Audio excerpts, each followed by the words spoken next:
I don't wish, there's very little that I wish I could change, even if it was really, really painful, because you learn from it and it doesn't happen again, right? I almost feel like anything that I would go back and change if I could would just be a mistake I would later make, right? So you kind of stand on your mistakes and your failures. And I think that they're all extremely valuable as long as you don't make them twice.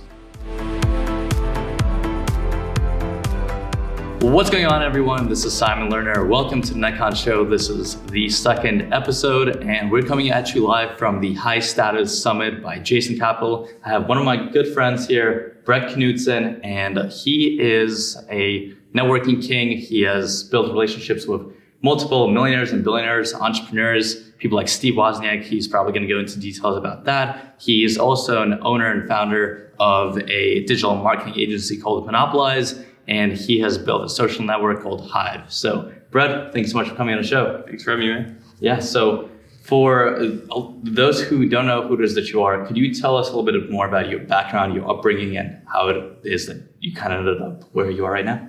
Sure. So I grew up in a really small town of about 600 people in the Midwest, and I didn't know what entrepreneurship was until I was an adult. So I was very, very sheltered. I had a cop for a dad and a teacher for a mom.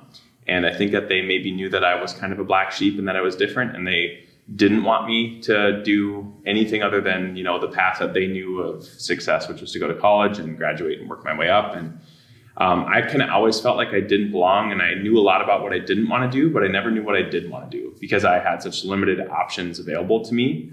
And so as soon as I discovered entrepreneurship, shortly after I graduated high school, I immediately knew that that was what I was supposed to do. And so I dropped out of college and I tried my first business, which was a direct sales company that ended up failing.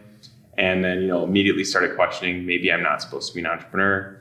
And I ended up getting into sales consulting, sales training. And I did that for a while until I eventually came up with the idea for Hive. And Hive was a social platform designed to help people build relationships with others that were nearby that shared the same interests as them. And I built that as a solution for originally my mom, who had chronic disabilities, and that led her to, struggling making friends and everything. She would just stay at home all day. And so I wanted to create a solution for her. So we created Hive, and that led me to moving out to Silicon Valley. We ended up raising millions of dollars for that from the co-founder of EA Games, who's our lead investor. And we worked with a bunch of celebrities and influencers to help promote that. So post Hive, the natural transition for me was to do what I did for Hive for other brands.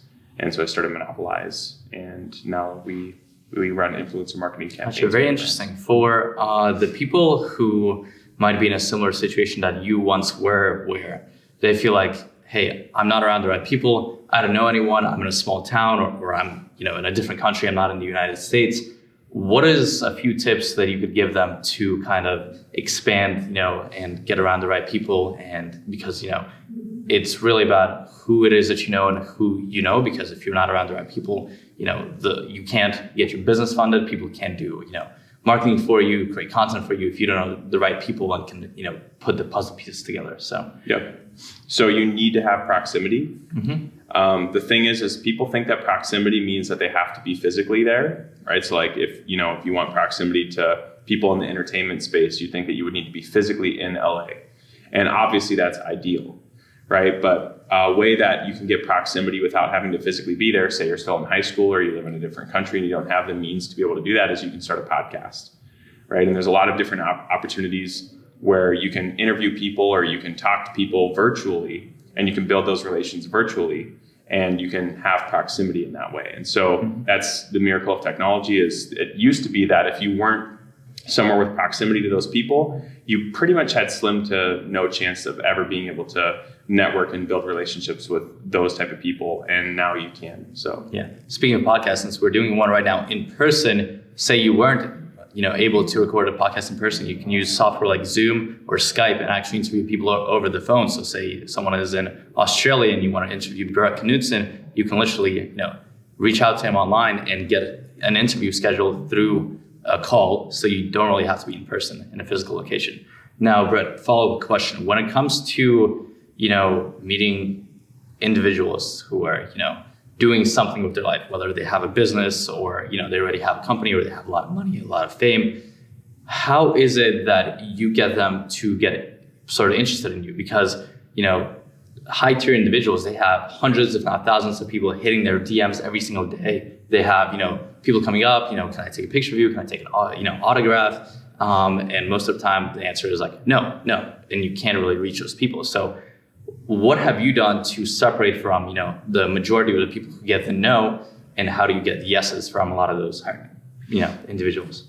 So there's a lot of different ways to go about it, but the easiest way and the way that most people can do is by basically just being a catalyst for a new relationship. So you don't have to be the one who has these crazy skills. You don't have to be the one who can add value yourself, but you can find somebody who can add value to that person who's a lot more high caliber and who can, add some sort of really like significant strategic benefit to that person.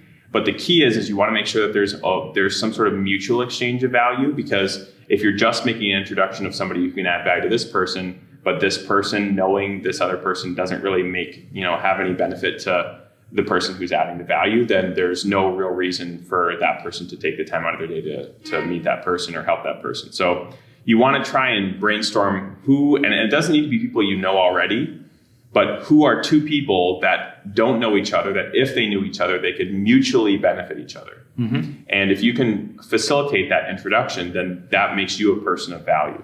And so if you do that often enough, you become basically the plug or a connector, and people who are very significant in their own way will come to you as someone who, whenever they need anybody or whenever they're looking for help in some area and that they don't know the answer, they'll come to you. And that's a very powerful position to be in. So you're saying that the mistake you see most people do is when they go into the relationship, they immediately ask for something in return without, serving the person first, or even like introducing yourself or providing value up front. So what exactly do you mean by, give value up front? Could you go in a little bit more detail what it means to actually provide value? Because, there's this cliche saying like provide value, but for a lot of people, they don't know what is, that they have to do to actually, provide value. Yeah, so I think most people get stuck thinking that they have to have the value in themselves and of themselves. And you'll get there eventually, right? But if you're just getting started and you want to, network and build relationships with high tier, high quality people, you're going to have to go outside of yourself to provide that value to them almost always. And as far as, how you should go about building relationships, which is, I think, more what your question was in regards to, mm-hmm. Most people are obviously seeking to get something out of the relationship. And if you go into a relationship that way, it's just the wrong way to do it in general. Especially like anybody who's really high quality or anybody who's dealt with people in that capacity before has almost like a spidey sense for mm-hmm. when you're, trying to get something from them. And it'll immediately make them distance themselves from you. And so you have to learn, and it's very difficult, but you have to learn how to add value over and over and over again and not keep score, not expect anything in return. Mm-hmm. And a lot of people say, well, at what point do you get something in return? And the answer is you don't always. And you have to be okay with that. And if you're not okay with that, then it's just not for you, right? Like the game, if you're playing the game at a high level, you have to understand that sometimes the return comes indirectly, sometimes it comes directly, right? Sometimes it doesn't come at all, but that's the game of building relationships, right? And I don't call it networking because networking implies that it's almost like there's no human element to that, right? So these are real people. You have to treat them like real people. And a lot of times the way that you can add value to somebody is not always in a business-like setting. It can be a personal thing, right? It can be them struggling with a divorce. It can be something that's, the human element there is so important if you're trying to help somebody. And I think that a lot of times people just are too short-sighted and, they're in a place of need and a place of lack, which I totally get. And I've been there myself. But if you can't see past that, then it's going to be really hard for you to succeed because it's not the way that the world operates. So you are saying that you're not really a networker. You are focused on building, integrity-based relationships with people and actually, doing things without just expecting something in return. You're just doing it out of your goodwill, and maybe something down the line is going to come out of it, but you're not sure if it is. You're taking your chances, but most often it does, and it comes back, 10 times the effort you put into, build that relationship. Now, overall, if you live your life that way, there's a huge return, but you can't feel like you're betting it all on one relationship. And the other thing too, though, is you can't do it with everybody, right? Like nobody has enough time to try and go out of their way to add value for everybody. Nobody, and the thing is if you try and do it for everybody, you'll find that low quality people will just take and take and take and take and take. And so you have to make sure that you're reserving your time as best as you can for high quality people that are seeking to, that are going to try and reciprocate the value, not so that you can get something in return, but so that you can actually leverage that value that they try to reciprocate onto other people and recycle that value. And that's where you really become a super connector, because now you're, kind of recycling the process over and over again, and you're creating new mutually beneficial relationships. So the long-term value is actually better than just, going into it expecting anything, because say someone goes into it with a mindset of like, hey, I just want to make a sale. I want to close this person. They make one deal, but that's just one exchange, one transaction. Guess what? If that person had a bad experience, to begin with, they're never going to come back and buy from you ever again, or use you for anything ever, right? Or refer you to other people. And that's the real thing. Like, as somebody who is in a business now that's very like client centric, because like with Hive, obviously that was, the user relationship is very different because it's at such a broad scale. When you have hundreds of thousands of people, you're not talking to them individually. But in an agency or in any business where you're providing like where there's like a client relationship, you have to realize that that relationship you have with your client doesn't end with that client. It shouldn't, right? They should. And my agency is based completely off referrals. We don't spend any money on advertising. I don't have to make cold calls all the time. Like, we just get tons and tons and tons of referrals from our current clients. And so you have to see people as so much more than just like the dollars that they can give you. So it's like a puzzle piece in a sense, where there's a center puzzle piece and there's like 4 other pieces that connect to that puzzle piece. So if you kind of figure out where the first puzzle piece goes, you kind of get access to the next 4 puzzle pieces and the ones around them, and you just keep expanding. So if you're building a puzzle from center, so one piece, but then it starts growing outwards exponentially, because the more your network grows, the more referrals you get, and that kind of there's an exponential growth element to it. Obviously, you have to make people aware of that too, and you have to treat them well. Like, I could just take the referrals and say thank you, but I don't. I send them a check in the mail, right? So I make sure to go above and beyond and reciprocate the value as best as I can, and make sure that they feel like they're compensated for thinking of me and for sending them people and for leveraging their trust and their relationships to bring me more business. And I think that, a lot of people it's so short-sighted, right? It's like, well, I want to keep all the profit for myself. And in reality, what they're doing is they're preventing future profit from coming in by being selfish. And so it's the relationship game is just a very long-term, very selfless game. And a lot of people just can't see that far ahead. Gotcha. Now, talk to me a little bit more about events. I'm in the event space. A lot of entrepreneurs, want to go to events. What is the value for people to go to events, and what brings a person like yourself to events like High Set Summit or NetCon or all other events across the country? Because you speak at a lot of those events, but you also attend a lot of the events. So what is it you're trying to get out of the events? For me, events are a way for me to connect with friends I don't get to see very often, and obviously make new friends and build more relationships for my business. I think that, especially if you're trying to get like started as an entrepreneur, or if you're trying to scale your business and you're not attending events, you're isolating yourself from a lot of opportunity, because like I said, the world and my world is certainly all based around relationships, and relationships are the only thing that you can kind of take with you everywhere that you go, right? If you sell a business, your business, you might have some money after that, but what are you then? Right. And so relationships are what you get to keep with you. And if you're not focused on building meaningful relationships, then I guess I don't know what you'd be focused on. Totally. And like with money, it's like if you have a lot of money, but you don't have people around you to use that money to kind of create experiences with, like, what's the point? If you were just by yourself, you have, $1 million under your bed, but you have, no friends, like you're just literally alone, you're going to be very depressed and lonely, because you can't create experience with other people, and you can't share it, because, that's where, the most gratification comes from, is from being able to create experiences with people that, inspire you, that motivate you, that you find, have common interests with you. So that's kind of. Yeah. And that's a really big thing, is the common interest element is if you go to an event that is geared around an interest that you have, obviously the odds of you meeting other people that share those interests and that you can have a more in-depth relationship with are a lot higher. And so for me, some of my closest friends, including Jason, like I met Jason at an event that we both spoke at. And so had I not gone to that event, that I never would have met someone who's now one of my closest friends. Yeah, and then you wouldn't have spoken at this event yesterday, and now we wouldn't be recording this podcast. So it has a ripple effect. Mm-hmm. Yeah.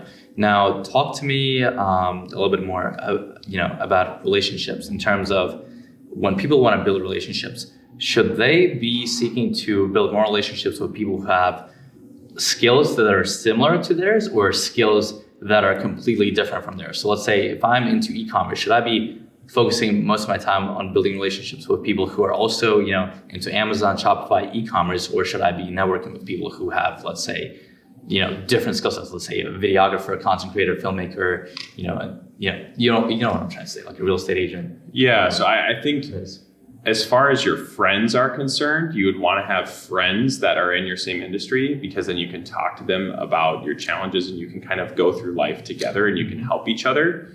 As far as your business is concerned and who you're hiring, you want to make sure that you're hiring people who are very different from you. And that sounds obvious, but it's almost never happens. Like people instinctually want to hire people that they like, and people most often like people that are like them. And so it's counterintuitive. Like for example, when I was building Hive, I didn't used to be, but I'm a very outgoing person now. And we were working mostly with software engineers a lot of them are introverted.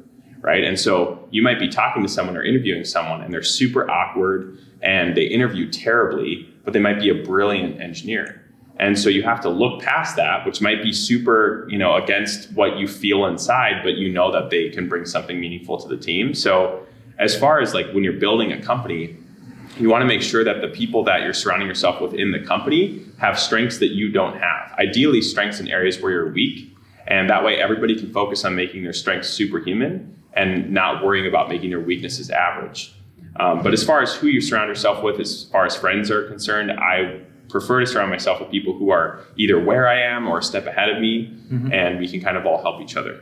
Yeah, gotcha. So like to backtrack a little bit to NetCon, why we do the events the way we do them is we bring people from different industries, and I feel like that creates an environment where the networking is so elevated because there's so many more opportunities. For example, for a person who does e-commerce to network with a videographer or, a real estate person, the possibilities, for connection are endless. Whereas if you just go to an event where, there's 300 people and everybody just does real estate, people are more closed in because everybody's like, oh, everybody around me is a real estate agent. We're all, in the same industry. We all know the same people. Everybody just is in a mentality that like, hey, he wants to take my clients, he wants to take my clients. And like, we already know everything about the industry. We can't really add that much value to each other. So that's why we kind of, foster relationships from different industries. Yep. On piggybacking off of that too, though, so I agree with you, but I think that it's also important if you happen to meet somebody who's in the same industry as you, instead of seeing, and this is what most people do, is like you mentioned, is they kind of get they put their guard up, right? And instead of doing that, see if there's a way that you can collaborate with the person, right? I'm all about fostering an atmosphere of collaboration instead of competition. Obviously, it's not always possible. And of course, there's going to be people occasionally who may be unethical or people who, don't go about business the right way, and you don't want to partner with those people. But by and large, if you can find a way to collaborate with people in your industry instead of being in competition with them, that's when the really exciting things happen. And so I've seen plenty of examples of people in, for example, the e-commerce industry, influencers in that space getting together around one project and really making it explode. But again, they wouldn't be able to do that if they didn't have software engineers and they didn't have content creators and they didn't have all these other people that they had working with them. And so it's kind of a, blending the best of both worlds, I think. Now, for bringing people on board to build a team around yourself, is there any tips or suggestions you have for the audience? If, let's say, right now they're a one-man team or do all the work themselves, what could they do to bring people on board who have different skill sets, who can, take weight off their shoulders and also kind of, make the projects, bigger and take on more clients and serve more people, because with more people on your team, you're able to do more work and better work and, serve the clients better. So my first suggestion would be, as soon as you can justify hiring anybody, and most people do this way too late, like way too late. So as soon as you have the ability to hire somebody and still keep your lights on, the first person you should hire should be an assistant. It doesn't need to be an assistant that's with you domestically in person. It can be a virtual assistant. You can find people, in other countries who can do a great job for $2 or $3 an hour, and that for them where they're located is a really, really good salary. So it doesn't need to be someone who's with you in person. So you can start out with a virtual assistant, but you need to have an assistant, because there's no way that you can be a one-man operation and constantly be doing things that are bringing in money for the business and that are focused in the areas that your strengths are in. And so if you can offload those lower tier tasks so that you can focus more on the tasks that actually keep revenue coming into the business and focus on the things that are important, then you're going to find that you're going to, have significant improvements in your business in a very short period of time just by having an assistant. The learning curve for the assistant might be steep at first, but it's completely worth it in the end. Okay. Once you have an assistant, the next hire usually should be somebody who can help drive revenue into the business in a way that you can't, right? So again, it's finding somebody who most people want to find another version of them so they can pull away from the business, but that's not what you want to do at first. You want to find somebody who complements your weaknesses and who can help grow the business in ways that you're not able to or not able to do very well. And then you just kind of go with what seems natural from there, depending on what industry you're in. Now, Brett, talk to me about mistakes. Everybody makes mistakes, and I feel like entrepreneurs, shouldn't be as scared of making mistakes, in business, because that's how you learn to do business, by making mistakes, right? What are some of the mistakes you have made that you either learned something from, that you feel like, was great, or that you feel like, hey, I really wish I could change this if I could go back in time? So I don't wish, there's very little that I wish I could change, even if it was really, really painful, because you learn from it and it doesn't happen again, right? I almost feel like anything that I would go back and change if I could would just be a mistake I would later make, right? So you kind of stand on your mistakes and your failures. And I think that they're all extremely valuable as long as you don't make them twice, right? And so you have to make sure that you're not just failing and feeling pain and then moving on, but that you're actually making sure that you're applying things differently in a way that you're not going to experience that again. Some significant mistakes that I've made in the past is partnering with the wrong people because I didn't know them for a long enough time. I've done that. That's a mistake I've made more than once. Another big mistake that I've made is hiring the wrong people because they were better at selling what they were able to accomplish than actually doing it, right? And so when I was with Hive, I hired a development team, and it was, I think, $50,000 that just we completely wasted. They didn't give us anything. And that was because I didn't have any experience in software when I started a software company, right? And so just stuff like that, like you learn as you go. Now I make sure that I always vet everybody. I talk to their previous clients and ask the type of results that they got and if they were happy. If it's a person I'm considering going into business with, I do the same thing. I talk to other people that have worked with them in the past and that know them well.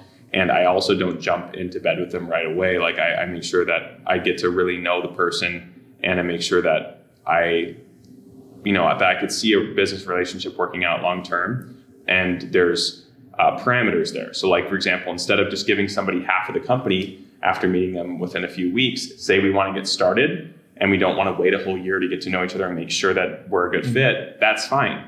Put a vesting schedule in place. Make sure that they're earning their equity over time. Just like you would, with a paycheck, you wouldn't give someone their whole annual salary upfront for the year, right? So there's just a lot of different things that you learn as you go, and those have been a couple of mistakes that I've made that I've learned from. That's totally great. So people who make no mistakes make nothing at all. Practically. Yeah. You'd have to live a life so careful that it would be a failure by default. Okay. Now talk to me about, what do you think about the educational system we have in the world right now? How people learn. What do you think is, right? What do you think could be done better? What could be improved? How should people learn? What's the best way to learn from your experience, especially about business when it comes to entrepreneurship and business? Well, I think that entrepreneurship in business is underrepresented, if at all represented, in the education system traditionally in the United States. I think that our system here in the U.S. is very, very painfully outdated. I think that it actually used to be effective back when we were in the industrial era, where everybody was working on assembly lines, and like even if you think of the way that the school system works, where there's bells and there's lines, like it's just very outdated. It was for a different era that we're no longer in. And so now what I think the problem is education needs to be more custom tailored, and it also needs to be updated faster than books can be printed, right? And so it needs to be digital. So as far as the solution for that, that's something that I'm very passionate about. That's kind of my life legacy that I hope to eventually one day be able to make an impact in. It's going to take way more resources and way more influence than any one person has. So I just hope to be a part of that. But I think that it's definitely a seriously broken system. And as someone who has kids, I don't want to just pull my kids from the problem and homeschool them and then leave it as a problem for my grandkids. I want to actually try and solve the problem, but it's a very, very serious problem. Yeah, and that's actually one of my goals as well. I want to, be able to, what we have planned as NetCon University, we want to help, reform the business education system and entrepreneurship, and help people, learn both in person and online about, entrepreneurship and what it really takes, because, the current school education system doesn't, provide half of what you need, the resources you need to get to where you want to be. Yeah, so NetCon University, we want to provide people both online and in-person resource to learn about entrepreneurship. As I said, not even half of what you need to know to get, a successful business going, or just, improve in business or scale a company is taught in school. And, just to give a little throwback to when I was in school, I went for engineering for half a year first because it was like for my parents, they wanted me to get a good career. I ended up switching to business the second semester of my freshman year, and I was in my economics class, and we're talking about the stock market, trading, stuff like that, investing your money and trying to grow your money. And I'm actually a stock trader. That's what I did, and I was literally trading in class. I was buying and selling Tesla in class after the class. So I came up to my professor and I'm like, hey, I really enjoyed what you were talking about. About the markets. I'm actually, trading myself. I'm, currently holding a Tesla right now. What do you think about it, right? And his response was like, I can't give you any advice about that. I'm not investing into the markets myself. My wife doesn't let me trade or invest into the markets. So then I was like, whoa, and then things started clicking. I'm like, whoa, wait a second. So you were teaching us information about the stock markets. You were in front of class teaching people how to do this, yet you've never bought a stock in your life because your wife doesn't let you. How are you qualified to be telling us information that you don't apply yourself? So you're learning from people who are not really practitioners. It's like going to the gym and trying to build a six-pack, and your coach being a 350-pound overweight man telling you, hey, you need to do this to get a six-pack. Like, you wouldn't take advice from a overweight, fat-ass guy or girl in a gym. Why are you taking advice from a professor who is driving a 1996 Toyota Camry and making, $15 an hour teaching that information, instead of actually running a company that he says, theoretically that's what you have to do to run? So yeah, and I think the fault's not really on the teachers. I think that the teachers, at least some of them, most of them mean well for the students, but they're limited in their capacity to teach by the structure of the overall system. And I think that one of the biggest problems that we have is the fact that you were even in college switching majors. And that's one of the things that I think that a reformed education system would fix is, having people learn the basics of reading and writing and math. And then once they're done with the basics, then the focus would be around trying as many different things as possible around middle school age. And you would basically leave middle school age or junior high knowing what your strengths are, knowing what your interests are, and now you can start honing those in high school. And college is optional then for most people because they already have a honed skill and they already know what their strengths are.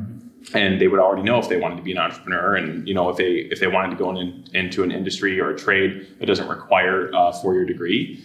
And that's how it should be set up. College should be for truly higher education, and the sheer fact that, for example, that college still has generals, that 13 years of school is not enough to know general information, that you still have to learn chemistry. If you've hated chemistry since 7th grade, you still have to learn that as a 19-year-old is ridiculous to me. So there's just a lot of things that need to be changed. It's going to, like I said, take more influence and more financial resources than any one human alive has. But I would love to be a part of changing that. It's, but it's a very long, very difficult road ahead. Totally. Now, why do you think it hasn't been changing as rapidly or, at all over the past 300 years? Is it because a lot of people have a lot of money tied up? Because, college is a business, really. Yeah. Like a lot of people, make money. Like people don't realize, but you're paying, 40, 50 grand a year to be in college. So basically $250,000 over 4 or 5 years. And then you're paying interest on that money. And a lot of people can't really afford that. And for the rest of their life, or until they're 40, 50 years old, they're in debt, right? So what do you think are some of the factors that are preventing the current system from moving, in the right direction?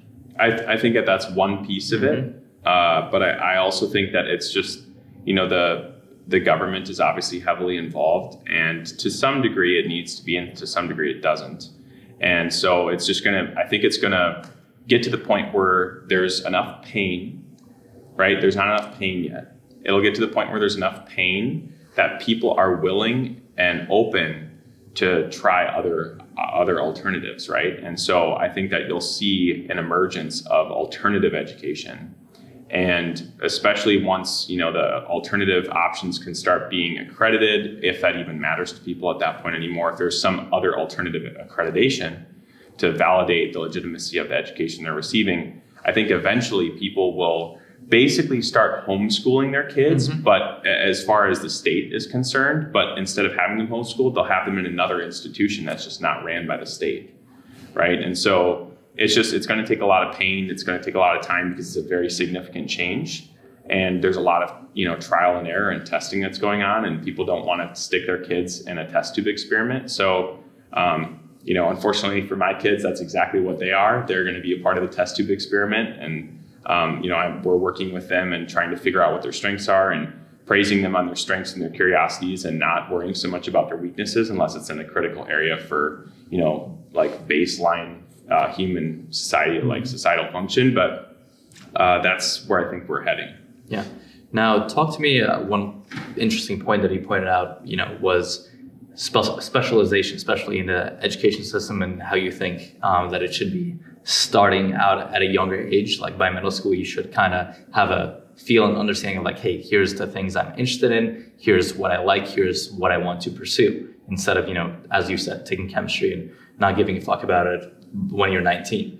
In entrepreneurship, do you feel like a big mistake is that people don't really know what it is that they are good at or want to do, so they end up doing too many things and spreading themselves too thin, rather than becoming an expert at one craft and focusing all their energy and attention at just becoming the best at one thing?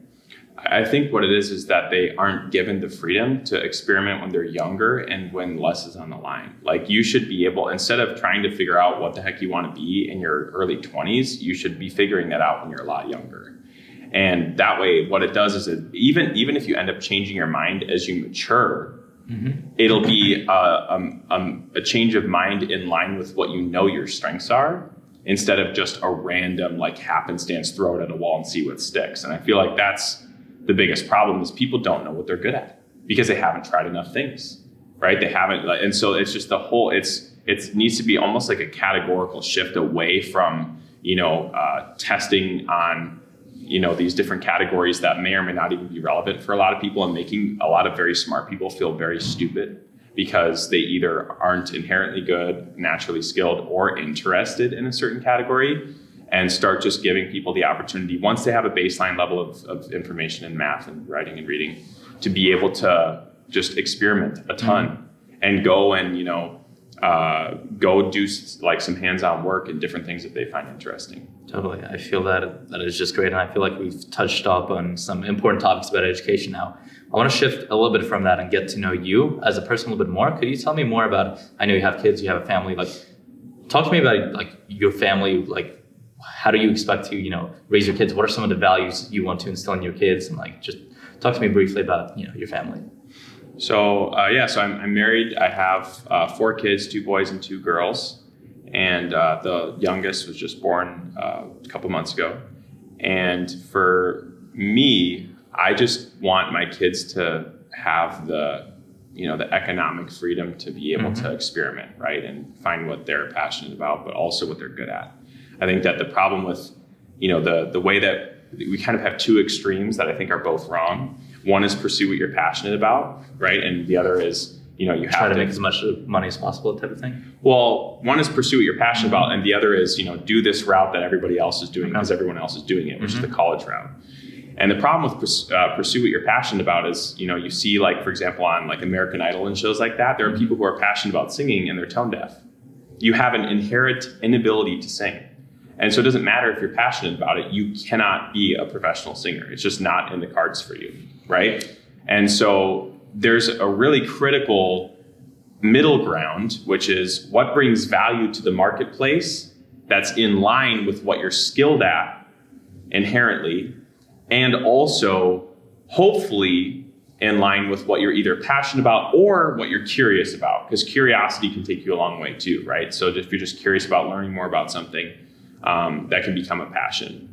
And if you find kind of where all 3 of those things meet, that's where you can find some really significant fulfillment and purpose in your life. So as far as morals and values for my kids, I'm a Christian, so that's a value that I'm going to let them determine on their own, but I try and live my life in a way where they can hopefully see that. And then as far as morals and values for education, we've touched on that. And then everything else is just about, treating others the way that they want to be treated. Okay, awesome. Now, for entrepreneurs, especially with, busy, hectic schedules, traveling, how do you find balance, between giving your wife, your family, the time that they need and deserve, and actually, spending time with your company, employees, business? I feel like a lot of people lack in the aspect of like, hey, just finding, giving, time management, especially giving time to things that need time at a proper time and not being overly invested in, let's say, working 18 hours a day on your business when you have to, see your friends, family, take care of your health and stuff like that. So I think that for me, it's based off of, it's seasonal, right? So, and my wife is very familiar with this, and my kids are familiar with it too. The older 2 are familiar with this, that there are seasons of building, right? But they are seasons. There's seasons of building, there's seasons of reaping in business. And the problem is if you get addicted to work for work's sake, then it's a season that never ends. And that's where you end up losing relationship with family and losing other priorities in your life. So I think part of it is their seasons. And so, I feel like I was in a season of building for so long with Hive. Now I feel like I'm in a season where I can spend more time with my family. So that's part of it. I think another part of it is you have to just have the self-awareness and the social awareness to know what needs you at any given moment in time. There are times when there's important things going on in my business, but I know that my wife or my kids need me more. And I know that that's a higher priority to me than my business. And so I just need to make time. The problem is so many people try and find time for things that are important to them. You can't find time in a lot of seasons in life. You have to make time for your priorities. And so even though it might be at the expense of something in my business, or, in other instances, there's certainly times when I have to make time for my business, regardless of, the situation that's going on with my family. And so it's just kind of a mutual understanding that we all have with each other that, sometimes I have to work and sometimes, I don't have to work. But I think the biggest thing that people need to realize is almost everyone I've ever met, either at some point in the past or most often currently, is working more than they have to. And so they're filling their life with busy work just to feel productive. And I found, I spoke about this a little bit a while back on how I went on a digital detox where I didn't have any internet connection, any screen time for a week. And coming off of that detox, what I realized was that a lot of emergencies can be handled by the people on my team if they don't know or if they think that they can't get a hold of me, right? A lot of times people are so much more resourceful when they have to be than if they think that they can have an out by bringing you something. So if you have a team and you have people and process in place, you can remove yourself a lot from the business. And then the last thing is pretty much in general, you're doing more than you need to do. right? And so like you don't need to check email every 5 minutes. You don't need to be ruled by the notifications on your phone. I and a lot of other people that I know that perform at a high level don't even check their phone until like 9 or 10 a.m. after they've had their first important meeting. Because how often have you checked your phone and it could be something really small. It could be a $10 chargeback. It could be, a email of something that's an issue in your company, and that ruins your morning. Sam Oven talks about that, and he calls it death by 1,000 cuts, that every single little distraction you do just takes away, 1, 10, 20 minutes, but you have 1,000 of them throughout the day, and that's where you wasted 7, 8 hours of the time, and you're like, what the fuck just happened? Right? Yeah. And so deep work and focused work, the quality of the hours you put into work is so much more important than the quantity. And that's why I honestly really don't like the narrative of quantity of work. Like, while you're sleeping, I'm working. While you're eating, I'm working. That's very foolish. And the concept of like, I'll sleep when I'm dead is just like very ridiculous and foolish. Yeah.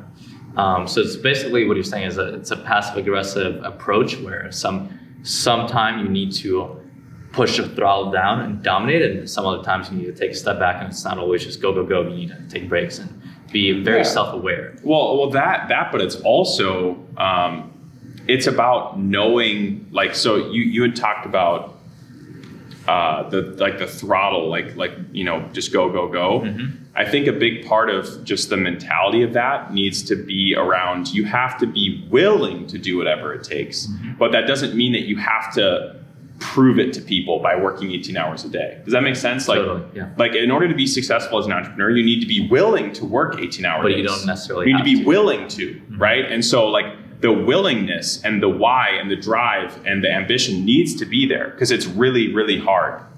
But it's not something you have to do all day, every day, just to like fit in with being like, it's foolish. So there's kind of and both on that. Gotcha. Well, talk to me about self-awareness. I'm glad you brought it up.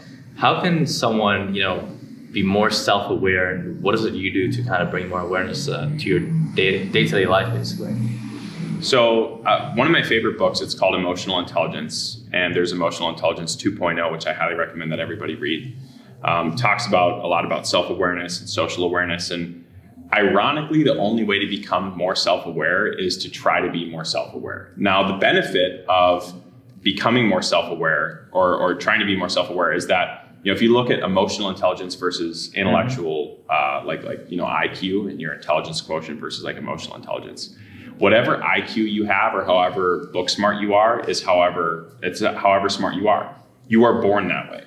And that is something that you can't control. So if someone is born with average intelligence, there's nothing they can do to fix that. They can read, right? But like their ability to absorb the information is whatever it is. Mm-hmm. And so that's kind of, that's an unfair advantage someone can have in life. But what's amazing is there's very little statistical benefit to having a high IQ, and, above a certain degree, obviously. Mm-hmm. Once you're above average intelligence, there's very little statistical benefit.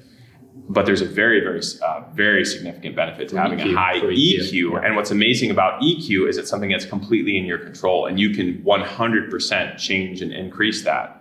But it's not easy, right? And so it's like a muscle, like Jason talked about yesterday about, say you're introverted and, going out and meeting people, right? It's the control of your state, certain things you can do to control your state, how you feel around other people, how you present yourself. And it's like a muscle. The first couple of times you do it, it's very uncomfortable. You're like, why the fuck am I doing this? Second time you do it, it's easier, and then it gets progressively easier, and you feel better and better and better.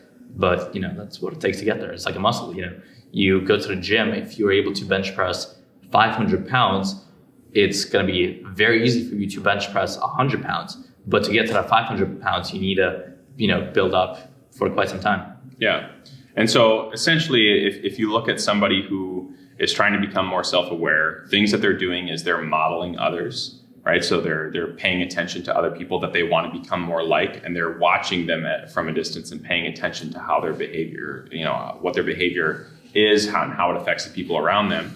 They're also asking the people close to them about their blind spots. Hey, what are the things that I do that, might have a negative effect on my life that I'm not aware of, right? Or what are the things that I do that can be off-putting to other people, right? So that it's this kind of balance between modeling after other people that you look up to and that you want to be more like, and then also trying to figure out the areas of your life that you may not be aware of that are hurting your emotional intelligence. And it's something that, like I said, takes a lot of work, but it's 100% worth the effort.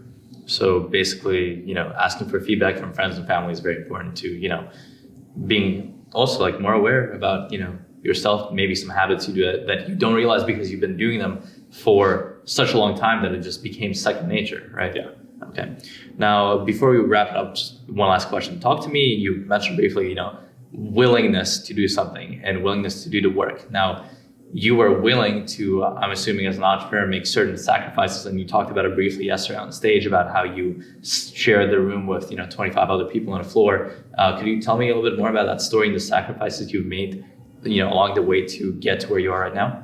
Yeah, so I think in order to push past the tremendous amount of adversity that comes with being an entrepreneur, especially long term, because anybody can run into a trending product for their e-commerce store. They can run into, some quick money in the blockchain and crypto market. Like there's a lot of ways that you can kind of have a moment of breakthrough, but personal development is what will sustain that, right?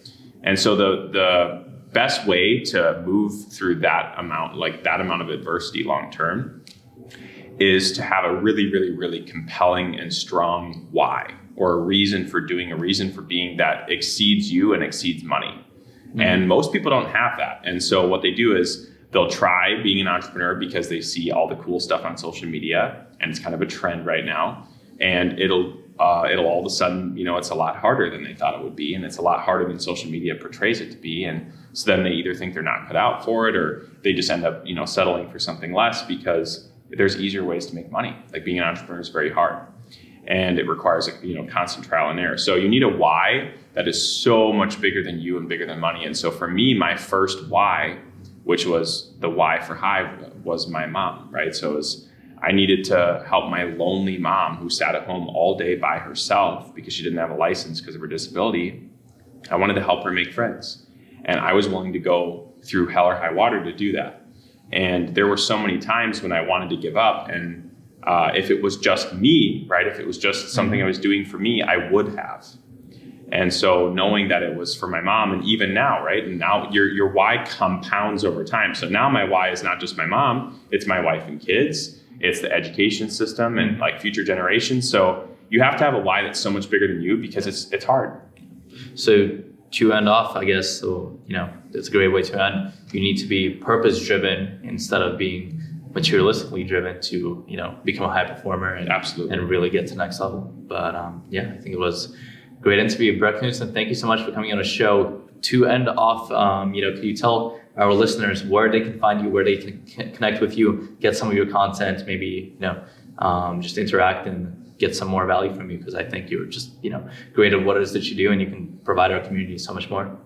Thank you, Simon. Yeah, you can connect with me on my Instagram. It's just Knutson, Knutson.